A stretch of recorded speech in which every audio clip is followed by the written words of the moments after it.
આ આપણી વેબસાઇટ છે। આ બધા એના આ બધા મેન્યુઝ છે। હવે જેટલા અહીંયા મેનુ છે એટલા આપણે બેકએન્ડમાં સેક્શન પાડેલા છે। એ મેં તને બતાવ્યું હતું એવી રીતના અમરેકોમાં ધવલ મેડિસિન્સ લખી અને પાછળ અમરેકો લખવાનું એટલે એ આવી જશે। પછી લોગિન અને પાસવર્ડ નાખવાનો અને પછી આ સ્ક્રીન તને દેખાશે બરાબર। એમાં કન્ટેન્ટ બાય ડિફોલ્ટ આવશે સિલેક્ટ થયેલું। એની અંદર તારે હોમમાં જવાનું બરાબર।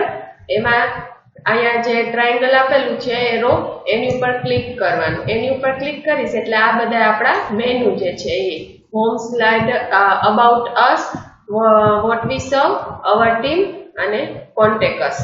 હવે અત્યારે તારે લોગિન નું કન્સિડર નથી કરવાનું, ખાલી home, about us, what we serve, our team અને કોન્ટેક્ટ અસ એટલું જ તારે કન્સિડર કરવાનું છે। અહીંયા બધાય એટલા જ આપેલા છે મેનુ બરાબર। હવે તારે અબાઉટ અસ છે તો એની ઉપર ક્લિક કર એટલે અહીંયા અત્યારે અબાઉટ અસ બરાબર। તો અત્યારે શું દેખાય છે? આ અબાઉટ અસ, એની નીચે ટેક્સ્ટ અને પછી ફોટો બરાબર। તો હવે એની માટેના આપણે અલગ અલગ સેક્શન કરેલા છે। તો અબાઉટ અસ ઉપર ક્લિક કરીશ એટલે આ જે મેઇન હેડિંગ છે અબાઉટ અસ લખેલું છે એ, અને એની નીચે ટેક્સ્ટ છે એ સબ હેડિંગ એટલે એ છે આ। તો હવે કાંઈ પણ તારે ચેન્જ કરવું હોય અબાઉટ અસ એની બદલે લખવું હોય અબાઉટ મી, અબાઉટ મી એવું લખ્યું બરાબર। હવે અહીંયા જે છે નીચે સેવ એન્ડ પબ્લિશ, તો આ કરવાનું નહીં ભૂલવાનું। ગમે તે ચેન્જ કરવું હોય, જે સર્વર ઉપર તારે દેખાડવું હોય તો તારે સેવ એન્ડ પબ્લિશ કરવું પડે। હવે સેવ એન્ડ પબ્લિશ કરીશ એટલે અહીંયા આવી જશે મેસેજ, અને પછી અહીંયા સાઇટ ઉપર જઈ અને રિફ્રેશ કરવાનું। રિફ્રેશ કરીશ એટલે તને અહીંયા તરત જ ચેન્જ દેખાઈ જશે। જે બી તું ત્યાં ચેન્જ કરીશ એ બધી વસ્તુ અહીંયા દેખાશે સર્વર ઉપર।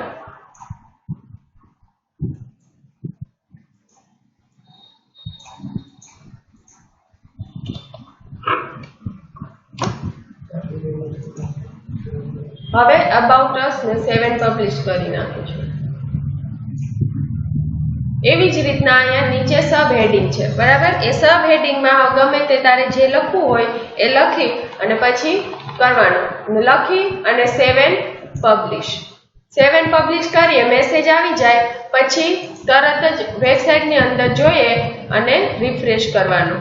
રિફ્રેશ કરશું એટલે તરત જ એ ચેન્જીસ આપણને દેખાશે, ઇફેક્ટ તરત જ આવશે એની। બધા જ એવી રીતના બધા જ મેનુ માટે તારે એવી રીતના કરવાનું છે। બધા સેક્શન માટે એવી રીતના થશે।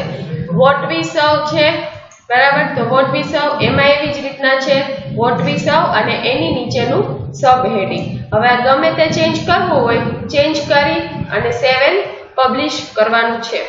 હવે એવી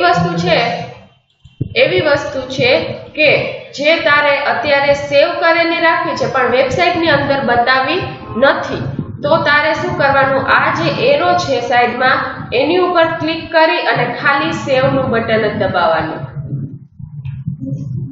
બરાબર। હવે આ જે છે કોન્ટેક્ટ અસ એ મેનુ જે છે એ કોન્ટેક્ટ અસમાં છે, તો કોન્ટેક્ટ અસની અંદર બે ભાગમાં છે, લેફ્ટ સાઈડ અને રાઈટ સાઈડ બે ભાગમાં કરેલું છે।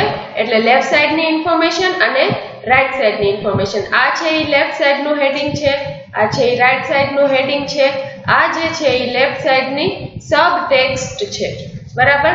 તો એવી રીતના આમાં પણ ડિવાઈડ કરેલું છે, હેડિંગ, કોન્ટેક્ટ અસ, પછી લેફ્ટ સાઈડ સબ હેડિંગ છે કોન્ટેક્ટ ઇન્ફોર્મેશન, સેન્ડ મેલ એવી રીતના। હવે આ બધું છે ને એ તારે જે ચેન્જ કરવો હોય બધો આની અંદર તું ચેન્જ કરી શકીશ।